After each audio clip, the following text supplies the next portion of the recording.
Hello ವಿದ್ಯಾರ್ಥಿಗಳೇ, ಈ ಒಂದು ವಿಡಿಯೋದಲ್ಲಿ ನಾವು ನಿಮ್ಮ BCom ಮತ್ತು BBA 4th ಸೆಮಿಸ್ಟರ್ನಲ್ಲಿ ಬರುವಂತಹ ಕನ್ನಡ ವಿಷಯದಲ್ಲಿ ಕೇಳುವಂತಹ ಒಂದು ಲೇಖನ ನನ್ನ ಬದುಕು ಬರಹದ ತಿರುವುಗಳು. ಸೊ ಈ ಲೇಖನದ ಮೇಲೆ ಕೇಳುವಂತಹ 2, 5 ಹಾಗೂ 10 ಅಂಕಕ್ಕೆ ಸಂಬಂಧಪಟ್ಟಂತೆ ಪ್ರಶ್ನೋತ್ತರಗಳು ಯಾವುವು ಇರುತ್ತೆ, ಅವುಗಳಿಗೆ ಉತ್ತರವನ್ನು ಯಾವುದು ಬರೀಬೇಕು ಅನ್ನೋದ್ರ ಬಗ್ಗೆ ಈ ವಿಡಿಯೋದಲ್ಲಿ ಡಿಸ್ಕಷನ್ ಮಾಡೋಣ.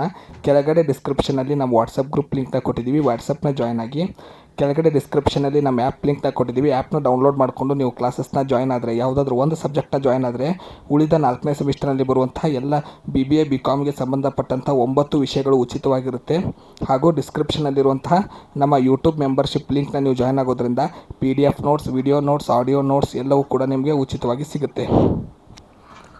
ನನ್ನ ಬದುಕು ಬರಹದ ತಿರುವುಗಳು. ಸೊ ಈ ಲೇಖನಕ್ಕೆ ಸಂಬಂಧಪಟ್ಟಂಥ 2 ಅಂಕಗಳ ಪ್ರಶ್ನೆಗಳನ್ನ ಮೊದಲು ನೋಡೋಣ.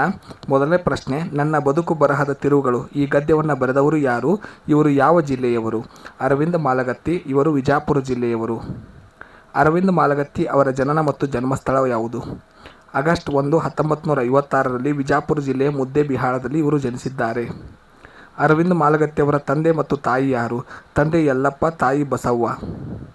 ಅರವಿಂದ ಮಾಲಗತ್ತಿ ಅವರ ಶಿಕ್ಷಣವೇನು? PhD ಪದವಿಯನ್ನು ಮೈಸೂರು ವಿಶ್ವವಿದ್ಯಾಲಯದಿಂದ ಇವರು ಪಡೆದುಕೊಂಡಿದ್ದಾರೆ. ಅರವಿಂದ ಮಾಲಗತ್ತಿಯವರು ಯಾವ ವೃತ್ತಿಯನ್ನು ಮಾಡುತ್ತಿದ್ದರು? ಮೈಸೂರು ವಿಶ್ವವಿದ್ಯಾಲಯದಲ್ಲಿ ಪ್ರಾಧ್ಯಾಪಕರಾಗಿ ಇವರು ಸೇವೆಯನ್ನು ಸಲ್ಲಿಸುತ್ತಿದ್ದರು. ಅರವಿಂದ ಮಾಲಗತ್ತಿಯವರ ಕವನ ಸಂಕಲನಗಳು ಯಾವುವು? ಕಪ್ಪು ಕಾವ್ಯ, ಹೂ ಬಲುಬಾರ, ಸಿಲಿಕಾನ್ ಸಿಟಿ, ಕೋಗಿಲೆ. ಅರವಿಂದ ಮಾಲಗತ್ತಿಯವರ ಆತ್ಮಕಥನ ಯಾವುದು? ಗೌರ್ಮೆಂಟ್ ಬ್ರಾಹ್ಮಣ. ಅರವಿಂದ ಮಾಲಗತ್ತಿಯವರ ಪ್ರವಾಸ ಕಥನ ಯಾವುದು? ಚೀನಾದ ಧರಣಿಯಲ್ಲಿ ಬಾಬಾಜಿ ಬಾಪೂಜಿ. ಅರವಿಂದ ಮಾಲಗತ್ತಿಯವರ ಕೃತಿಗಳು ಯಾವುವು? ಭೀಮ ನಡೆಯ ಬೆಳಕು, ಬೆಂಕಿ ಬೆಳದಿಂಗಳು. ಅರವಿಂದ ಮಾಲಗತ್ತಿಯವರಿಗೆ ಸಿಕ್ಕಂಥ ಪ್ರಶಸ್ತಿಗಳು ಯಾವುವು? ಸಂಕ್ರಮಣ ಪ್ರಶಸ್ತಿ, ರಾಜ್ಯೋತ್ಸವ ಪ್ರಶಸ್ತಿ, ಕರ್ನಾಟಕ ಸಾಹಿತ್ಯ ಅಕಾಡೆಮಿ ಪ್ರಶಸ್ತಿಗಳು ಸಿಕ್ಕಿವೆ. ಸಂಕ್ಷಿಪ್ತ ಕವಿ ಪರಿಚಯ ಅಂದರೆ 5 ಅಂಕಕ್ಕೆ ಕವಿ ಪರಿಚಯದ ಹೆಸರು ಕೊಟ್ಟಿರ್ತಾರೆ, ಅಂದರೆ ಅರವಿಂದ ಮಾಲಗತ್ತಿ ಅಂತ ಕೊಟ್ಟಿರ್ತಾರೆ. ಆಗ ನೀವು ಕವಿ ಪರಿಚಯವನ್ನು ಸ್ಟೆಪ್ ಬೈ ಸ್ಟೆಪ್ ಬರೀಬೇಕಾಗತ್ತೆ. ಏನೆಲ್ಲ ಡೀಟೇಲ್ಸ್ ನಿಮಗೆ ಬರೆದ್ರೆ ಪೂರ್ತಿ ಅಂಕಗಳು ಸಿಗುತ್ತೆ ಅನ್ನೋದನ್ನು ನೋಡೋಣ. ಮೊದಲು ಕವಿ ಹೆಸರನ್ನು ಬರೀಬೇಕಾಗತ್ತೆ. ಅರವಿಂದ ಮಾಲಗತ್ತಿ ಅವರ ಜನನದ ಬಗ್ಗೆ ಬರೀಬೇಕಾಗತ್ತೆ. ಆಗಸ್ಟ್ 1, 1956. ಜನ್ಮ ಸ್ಥಳವನ್ನು ಬರೀಬೇಕಾಗತ್ತೆ. ಬಿಜಾಪುರ ಜಿಲ್ಲೆ ಮುದ್ದೇಬಿಹಾಳ ಗ್ರಾಮ. ತಂದೆ ತಾಯಿ ಹೆಸರನ್ನು ಬರೀಬೇಕಾಗತ್ತೆ. ತಂದೆ ಹೆಸರು ಯಲ್ಲಪ್ಪ, ತಾಯಿ ಹೆಸರು ಬಸವ್ವ. ವೃತ್ತಿ ಬಗ್ಗೆ ಬರೀಬೇಕಾಗತ್ತೆ. ಮೈಸೂರು ವಿಶ್ವವಿದ್ಯಾಲಯದಿಂದ PhD ಪದವಿಯನ್ನು ಪಡೆದುಕೊಂಡಿದ್ದಾರೆ. ಲೇಖನಗಳ ಬಗ್ಗೆ ಬರೀಬೇಕಾಗತ್ತೆ. ಕಪ್ಪು ಕಾವ್ಯ, ಹೂ ಬಲುಬಾರ, ಸಿಲಿಕಾನ್ ಸಿಟಿ, ಕೋಗಿಲೆ. ಪ್ರಶಸ್ತಿಗಳ ಬಗ್ಗೆ ಬರೀಬೇಕಾಗತ್ತೆ. ಸಂಕ್ರಮಣ ಪ್ರಶಸ್ತಿ, ರಾಜ್ಯೋತ್ಸವ ಪ್ರಶಸ್ತಿ, ಕರ್ನಾಟಕ ಸಾಹಿತ್ಯ ಅಕಾಡೆಮಿ ಪ್ರಶಸ್ತಿ. ಇನ್ನು 5 ಮತ್ತು 10 ಅಂಕಕ್ಕೆ ಯಾವುದೇ ಪ್ರಶ್ನೆಯನ್ನು ಕೇಳಿದಾಗ ಯಾವ ಕೀ ಉತ್ತರಗಳನ್ನ ಬರೀಬೇಕು ಅಂದರೆ ಈ ಲೇಖನದ ಮೇಲೆ ಯಾವುದೇ ಪ್ರಶ್ನೆ ಬಂದರೂ ಕೂಡ ನೀವು ಈ ಉತ್ತರವನ್ನೇ ಬರೀಬೇಕಾಗತ್ತೆ. ಮೊದಲನೇ ಪಾಯಿಂಟು, ಲೇಖಕರು ತಮ್ಮ ಬದುಕಿನ ಬರಹದ ತಿರುವುಗಳು ಈ ಲೇಖನದಲ್ಲಿ ನಮಗೆ ತಿಳಿಸಿದ್ದಾರೆ. ತಮ್ಮ ಬದುಕಿನ 5 ಪ್ರಸಂಗಗಳನ್ನು ಅವರು ನಮಗೆ ತಿಳಿಸಿದ್ದಾರೆ. ಅಂದರೆ ಯಾಕೆ ಲೇಖಕರು ತಮ್ಮ ಬದುಕಿನಲ್ಲಿ ಬರವಣಿಗೆಗೆ ಪ್ರಾಮುಖ್ಯತೆಯನ್ನು ಕೊಟ್ಟರು, ತಮ್ಮ ಜೀವನದಲ್ಲಿ ನಡೆದಂಥ 5 ಘಟನೆಗಳನ್ನು ನಮಗವರು ಈ ಲೇಖನದಲ್ಲಿ ತಿಳಿಸಿದ್ದಾರೆ. ಲೇಖಕರು 4ನೇ ತರಗತಿಯಲ್ಲಿದ್ದಾಗ, ಇದು ಮೊದಲನೇ ಘಟನೆ, ಸಾವಿನಿಂದ ಪಾರಾಗಿದ್ದು. ಲೇಖಕರು 4ನೇ ತರಗತಿಯಲ್ಲಿದ್ದಾಗ ಸಾವು ಎಂದರೇನು, ಅದಕ್ಕೆ ಸಮೀಪಕ್ಕೆ ಹೋಗಿ ಬಂದ ತಮ್ಮ ಘಟನೆಯನ್ನು ಹೇಳುತ್ತಾರೆ. ಲೇಖಕರ ಹೊಲ ಮುದ್ದೇಬಿಹಾಳ ತಂಗಡಿಗೆ ಹೋಗುವ ರಸ್ತೆಯಲ್ಲಿ ಇತ್ತು. ರಸ್ತೆ ಬದಿಗೆ ಹೊಲ ಇತ್ತು. ರಸ್ತೆಗಾಗಿ ಮಣ್ಣು ಅಗೆದು ಹಾಕಿದ್ದರು. ಇದರಿಂದ ರಸ್ತೆ ಎಡಬಲದಲ್ಲಿ ದೊಡ್ಡ ದೊಡ್ಡ ಗುಂಡಿಗಳು ನಿರ್ಮಾಣವಾಗಿದ್ದವು. ಇವುಗಳಿಗೆ ಗರೆಸಿನ ತಗ್ಗು ಎಂದು ಕರೆಯುತ್ತಿದ್ದರು. ಅಂದರೆ ಜಿಗಟು ಆಗಿರುವಂತಹ ಕೆಂಪು ಮಣ್ಣಿನ ತಗ್ಗುಗಳು. ಈ ಗುಂಡಿಯಲ್ಲಿ ನೀರು ತುಂಬಿರುತ್ತಿತ್ತು, ಆದರೆ ನೀರಿನ ಆಳ ಎಷ್ಟು ಎಂದು ಗೊತ್ತಾಗುತ್ತಿರಲಿಲ್ಲ. ತಾಯಿಗೆ ಹೇಳಿ ಸ್ನಾನಕ್ಕಾಗಿ ಲೇಖಕರು ನೀರು ತುಂಬಿದ ಆಳ ಗೊತ್ತಿರದ ಈ ಗುಂಡಿಗೆ ಇಳಿಯುತ್ತಾರೆ.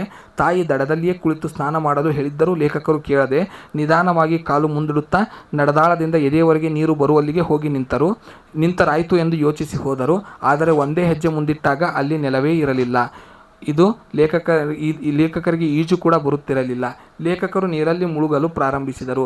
ಈ ತೊಳಲಾಟದಲ್ಲಿ ಸಾಕಷ್ಟು ಅವರು ಮುಂದೆ ಚಲಿಸಿಬಿಟ್ಟರು. ಇನ್ನೊಂದು ಮೊಳದಷ್ಟು ದೂರದಲ್ಲಿ ದಡವಿತ್ತು. ಆದರೆ ಮುಂದೆ ಹೋಗಲು ಸಾಧ್ಯವಾಗದೆ ನೀರು ಕುಡಿಯಲು ಆರಂಭಿಸಿದರು. ತಾಯಿಯನ್ನು ಕರೆಯಬೇಕೆಂದರೆ ಬಾಯಿಂದ ಧ್ವನಿಯೇ ಹೊರಡುತ್ತಿರಲಿಲ್ಲ. ತಾಯಿ ಇನ್ನೊಬ್ಬರ ಜೊತೆ ತನ್ಮತೆಯಿಂದ ಮಾತನಲ್ಲಿ ಲೀನರಾಗಿದ್ದರು. ಲೇಖಕರು ಕೈಯಿಂದ ಟಪಟಪನೆ ನೀರು ಬಡಿಯುತ್ತಿದ್ದರು. ಕೈ ಚಾಚಿ ದಡ ಹಿಡಿಯಲು ಪ್ರಯತ್ನಿಸಿದರು. ಆದರೆ ದಡದ ಕಲ್ಲು ಕಿತ್ತು ಕೈಯಲ್ಲಿ ಬಂದಿತ್ತು. ನೀರು ಕುಡಿಯುತ್ತಿದ್ದರಿಂದ ಉಸಿರು ಕಟ್ಟುತ್ತಿತ್ತು. ಜೊತೆಗೆ ಕೆಮ್ಮಿನಿಂದಾಗಿ ನೀರು ನೆತ್ತಿಗೇರುತ್ತಿತ್ತು. ಹಾಗೋ ಹೀಗೋ ಸರ್ಕಸ್ ಮಾಡಿ ಕಣ್ಣಲ್ಲಿ ಜೀವ ಹಿಡಿದು ಲೇಖಕರು ಹೊರಬಂದರು. ತಾಯಿಗೆ ಈ ವಿಷಯವನ್ನು ತಿಳಿಸಲಿಲ್ಲ. ಏಕೆಂದರೆ ಮತ್ತೊಮ್ಮೆ ಅವರು ನೀರಿಗೆ ಹೋಗಲು ಬಿಡುವುದಿಲ್ಲ ಎಂಬ ಭಯದಿಂದ ತಿಳಿಸಲಿಲ್ಲ. ಆದರೆ ಈ ಘಟನೆಯನ್ನು ಎಂದಿಗೂ ಮರೆಯಲು ಸಾಧ್ಯವಿಲ್ಲ ಎಂದು ಲೇಖಕರು ತಮ್ಮ ಜೀವನದ ಮೊದಲನೇ ಕಹಿ ಅನುಭವವನ್ನು ಹೇಳುತ್ತಾರೆ. ಲೇಖಕರು ಎರಡನೇ ಘಟನೆಯಲ್ಲಿ ತಾವು PUC ಫೇಲ್ ಆದ ವಿಷಯವನ್ನು ಹೇಳುತ್ತಾರೆ. ಲೇಖಕರು ಇದ್ದಂತಹ ಕೇರಿಯಲ್ಲಿ ಶಾಲೆಗೆ ಹೋಗುತ್ತಿದ್ದರು, ಆದರೆ ಓದು ಎನ್ನುವುದೇ ಇರಲಿಲ್ಲ, ಬರೀ ಹೊಡೆದಾಟ. ಹೀಗಾಗಿ SSLC ಭಾಷಾ ಪಾಸ್ ಆದದ್ದೇ ಒಂದು ಹೋರಾಟವೇ ಸರಿಯಾಗಿತ್ತು. ಲೇಖಕರಿಗೆ ಒಬ್ಬ ವಿದ್ಯಾರ್ಥಿ ಪರೀಕ್ಷೆಗೂ ಮುನ್ನ ಶಾಪ ಹಾಕಿ ಬೈದಿದ್ದರಂತೆ. ಇಷ್ಟು ಮೆರೆದಾಡುವ ನೀವು ನಾಳೆ ಪಾಸ್ ಆಗದೇ ಇರಲಿ, ತಲೆ ಮೇಲೆ ಚಾಪೆ ಹಾಕಿಕೊಂಡು ಹೋಗಲಿ ಎಂದು ಲೇಖಕರಿಗೆ ಹೇಳಿದ್ದರಂತೆ. ತಾವು ಹೊರಗಡೆ ಹೋಗುವಾಗ ಜೋರಾಗಿ ಬಾಗಿಲನ್ನು ಲೇಖಕರು ಹಾಕಿದ್ದರಂತೆ. ಆ ಬಾಗಿಲು ಅವಳಿಗೆ ತಾಕಿತ್ತಂತೆ. ಆದ್ದರಿಂದ ಈ ಶಾಪವನ್ನು ಅವಳು ಕೊಟ್ಟಿದ್ದಳಂತೆ. ಲೇಖಕರು PUCಯಲ್ಲಿ ಫೇಲ್ ಆದಾಗ ತುಂಬ ಸಂಕಟಪಟ್ಟಿದ್ದರು. ತಮ್ಮ ಗೆಳೆಯರು ಕಾಲೇಜಿಗೆ ಹೋಗುತ್ತಿದ್ದನ್ನು ನೋಡಿ ಬೇಜಾರು ಪಟ್ಟುಕೊಳ್ಳುತ್ತಿದ್ದರು. ಲೇಖಕರಿಗೆ ಒಂದೇ ಸಮಾಧಾನವೆಂದರೆ ಶಾಪ ಹಾಕಿದ ಆ ಹುಡುಗಿಯು ಫೇಲ್ ಆಗಿದ್ದಳು. ಲೇಖಕರು BA ಪದವಿಯನ್ನು ಓದುತ್ತಿದ್ದಾಗ ಚನ್ವೀರ್ ಕಣವಿ ಅವರು ಬರೆದಿದ್ದ ರಾಶಿ ಎಂಬ ಕವಿತೆ ಪರೀಕ್ಷೆಗೆ ಬಿದ್ದಿದೆ ಎಂದು ಮೊದಲೇ ಪ್ರಶ್ನೆಯನ್ನು ತಿಳಿದುಕೊಂಡಿದ್ದರು. ಇದು ತುಂಬ ಕಷ್ಟಕರವಾದ ಪದ್ಯವಾಗಿದ್ದರಿಂದ ಲೇಖಕರು ತಮ್ಮ ಅಣ್ಣನಲ್ಲಿ ಈ ಪದ್ಯದ ವಿವರಣೆ ಹೇಳೆಂದು ಕೇಳಿಕೊಂಡರು.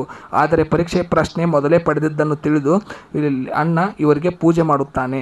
ನಂತರದ ದಿನ ಪರೀಕ್ಷೆಯಲ್ಲಿ ಆ ಪದ್ಯ ಇಲ್ಲದಿದ್ದು ಅಣ್ಣನಿಗೆ ಗೊತ್ತಾಯಿತು. ಮರುದಿನ ಅಣ್ಣ ಪುಸ್ತಕ ತರಲು ಹೇಳಿ ಕವಿತೆಯ ವಿವರಣೆಯನ್ನು ಹೇಳಿದ. ಅವನು ಹೇಳಿದ ವಿವರಣೆ ಕೇಳಿ ಲೇಖಕರಿಗೆ ಸಾಹಿತ್ಯ ಓದುವ ಹವ್ಯಾಸ ಇನ್ನೂ ಹೆಚ್ಚಾಯಿತು. ನಾಲ್ಕನೇ ಘಟನೆ, ಲೇಖಕರ ಮನಸ್ಸಿನಲ್ಲಿ ಅಂತರ್ಜಾತಿ ವಿವಾಹದ ಹುಚ್ಚು ಹೆಚ್ಚಾಯಿತು. ಲೇಖಕರು ಕಾದಂಬರಿಯಲ್ಲಿ professor Raghavendra Ambedkar, Marx, Chandrashekhar Patil, professor Rajashekhar ಮುಂತಾದವರ ದಲಿತ ಬಂಡಾಯದ ಕತೆ ಕಾದಂಬರಿಗಳನ್ನು ಓದಿ ಅಂತರ್ಜಾತಿ ವಿವಾಹದ ಹುಚ್ಚು ಬೆಳೆಯಿತು. ಧಾರವಾಡದಲ್ಲಿನ ಶ್ರೀಯುತ ರಾಯಣ್ಣನವರು ಪ್ರೊಫೆಸರ್ ವಾಗ್ಮೋರೆ ಮತ್ತು ಮಾದರ್ ಈ ಪ್ರೊಫೆಸರ್ಗಳ ಕ್ರಾಂತಿಕಾರಿಗಳಂತೆ ಇವರಿಗೆ ಕಂಡರು. ಬಸವಣ್ಣನವರ ವೈಚಾರಿಕತೆಯನ್ನು RC ಹಿರೇಮಠ ಅವರ ವಚನಗಳ ಅಧ್ಯಯನ ಮಾಡಿದ ನಂತರ ಲೇಖಕರು ಅಂತರ್ಜಾತಿ ವಿವಾಹ ಮಾಡಿಕೊಳ್ಳಲು ನಿರ್ಧಾರಕ್ಕೆ ಬಂದರು. ಐದನೇದ್ದು ಕೊನೆಯದು, ಲೇಖಕರ ಮೇಲೆ ಹೆಚ್ಚು ಪರಿಣಾಮ ಬೀರಿದ ಕೃತಿ ಎಂದರೆ ರಾಮಾಯಣ ಮತ್ತು ಹರ್ಷಚರಿತೆ. ಗ್ರಾಮೀಣ ಓದಿದ ನಂತರ ಲೇಖಕರು ಕಾರ್ಯ ಎಂಬ ಕಾದಂಬರಿಯನ್ನು ಬರೆದರು. ಬಾಣಭಟ್ಟನ ಹರ್ಷಚರಿತೆ ಓದಿದ ನಂತರ ಗವರ್ಮೆಂಟ್ ಬ್ರಾಹ್ಮಣ ಕೃತಿಯನ್ನು ಬರೆದರು. ಲೇಖಕರು ಒಂದು ವಸ್ತುವನ್ನು ವಿಷಯ ವಸ್ತುವನ್ನಾಗಿಸಿಕೊಂಡು ಹಿಡಿದಿಡುವ ತಂತ್ರವನ್ನು ಇಲ್ಲಿಂದಲೇ ಕಲಿತರು. ಸೊ ಇವಿಷ್ಟು 5 ಘಟನೆಗಳು. ಅಂದರೆ ಹೇಗೆ ಬರೆದ್ರು, ತಮ್ಮ ವಯಸ್ಸಿನಲ್ಲಿ ಅಂತರ್ಜಾತಿ ವಿವಾಹ ಯಾಕೆ ಮಾಡಿಕೊಂಡ್ರು, ಸಾವಿನ ಮುಂದೆ ಹೋದಾಗ ಏನಾಯಿತು, ಪರೀಕ್ಷೆಯಲ್ಲಿ ಫೇಲ್ ಆದಾಗ ಏನಾಯಿತು, ಹಾಗೂ ಪರೀಕ್ಷೆಯ ಮೊದಲೇ ಪ್ರಶ್ನೆಗಳು ಸಿಕ್ಕಾಗ ಅವ್ರಿಗೆ ಆದಂಥ ಅನುಭವ. ಸೊ ಈ 5 ಅನುಭವಗಳನ್ನ ನೀವು ಈ ಆನ್ಸರ್ಗಾಗಿ ಬರೀಬೇಕಾಗುತ್ತೆ. ಸೊ ಕೆಳಗಡೆ ಡಿಸ್ಕ್ರಿಪ್ಷನಲ್ಲಿರುವ ವಾಟ್ಸಪ್ ಗ್ರೂಪ್ನ ಜಾಯ್ನ್ ಆಗಿ ಮೆಂಬರ್ಶಿಪ್ನ ತೆಗೆದುಕೊಳ್ಳಿ, ನಮ್ಮ ಆ್ಯಪ್ನ ಡೌನ್ಲೋಡ್ ಮಾಡ್ಕೊಳ್ಳಿ. ಯೂಟ್ಯೂಬ್ನಲ್ಲೂ ಕೂಡ ನೀವು ಮೆಂಬರ್ಶಿಪ್ನ ಮಾಡ್ಬೋದು. ಧನ್ಯವಾದಗಳು. ಮುಂದಿನ ವಿಡಿಯೋದಲ್ಲಿ ಮತ್ತೊಂದು ತರಗತಿಯೊಂದಿಗೆ ಸಿಗೋಣ.